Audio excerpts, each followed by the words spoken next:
The best way to develop courage is through preparation and education. The more you know about a situation, the more courage you'll have to overcome the fear. Stanley interviewed thousands of millionaires. These millionaires listed the following top 10 processes that help them overcome fear. One is hard work. For me, this means not only working smart, but long hours, and working when and where others don't want to work. I also make work fun and challenging.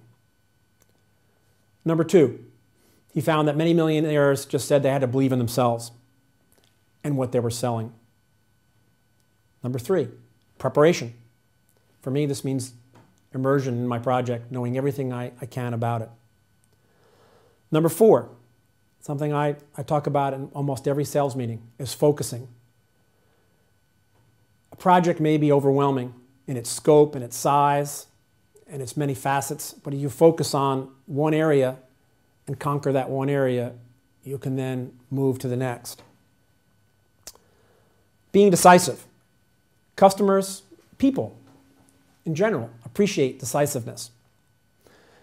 It shows the people you're negotiating with that you know what you're doing. Planning. Set even small goals and then plan to achieve them. Your goal can be as simple as, with a customer, planning on getting a second meeting. Be well organized to deal with big issues. Disorganization can encourage kind of a lack of knowledge about your success.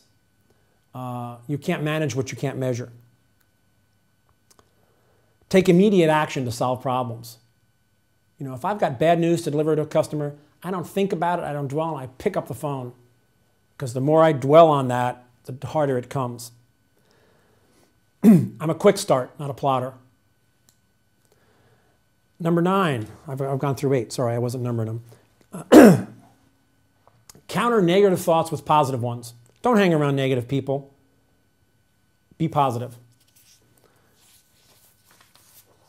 The number 10 trait that Stanley identified in millionaires where they outworked, outthinked, outlasted, and out-toughed the competition.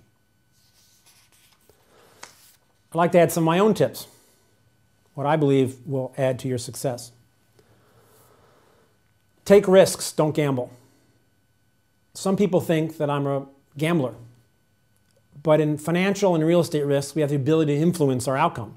In gambling, we don't. Get to know the difference. Educate yourself, immerse yourself, and inform yourself about these 3 important steps in real estate: entry, management, and exit.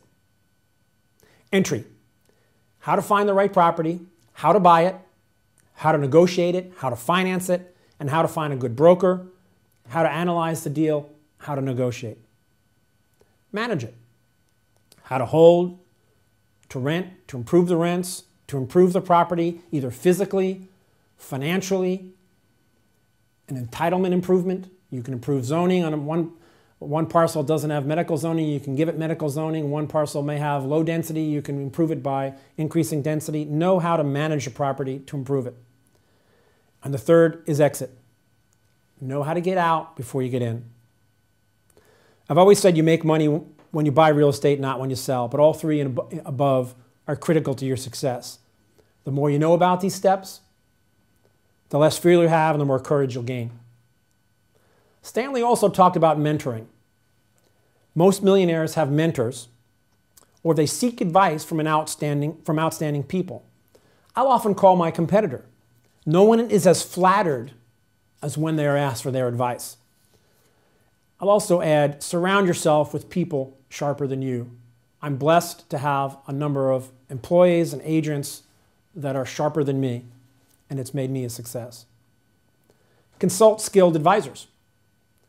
Tax accountant, land planners, builders. If you've got a weakness, find a strength in somebody else and use it. I find it also helps to share concerns with a trusted friend. When I began in business as a manufacturer's rep, I worked at home. Working at home was wonderful. I get to spend time with my wife and my kids. But what I didn't get was the ability to bounce ideas off somebody else in business, either a competitor, a good listener, or a buddy. Share your concerns with your spouse. Don't keep it to yourself. Your life is generally a partnership. I know my wife's been a great support. Get a good set of advisors in your corner. Get thoroughly knowledgeable about your investment strategy, and you'll overcome your fears and have the courage to get rich.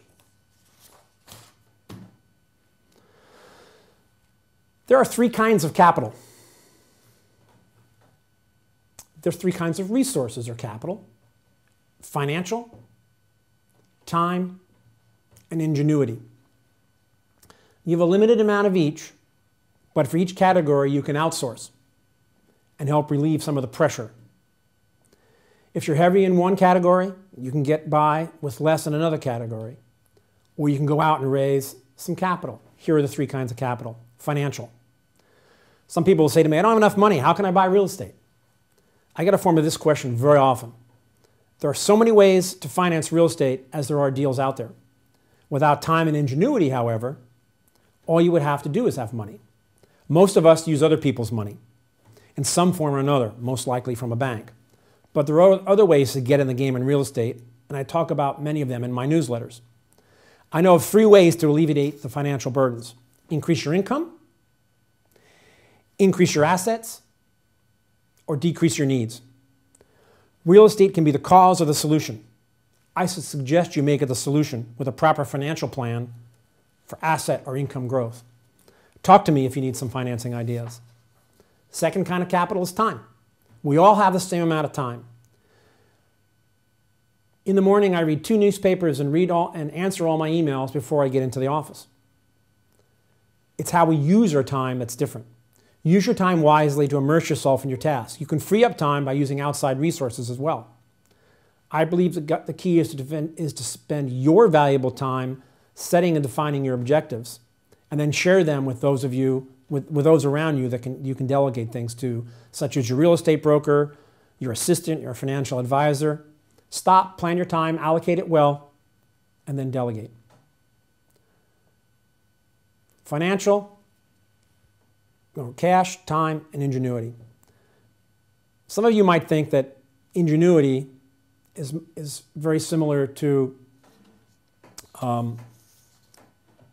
time, but I disagree. When I spend brain power solving, planning, worrying, deciphering a problem, I have less available for other projects. I may be able to allocate time and money by outsourcing, but I have a problem with the brain power. I've got to do that myself. This is because there's only a few key people I can rely on. My wife, Gail, a few key staff members are constants, and there are occasional experts like accountants and doctors that I can turn to for specific problem solving. I suggest you get some trusted advisors on your team that can share your brain drain with you.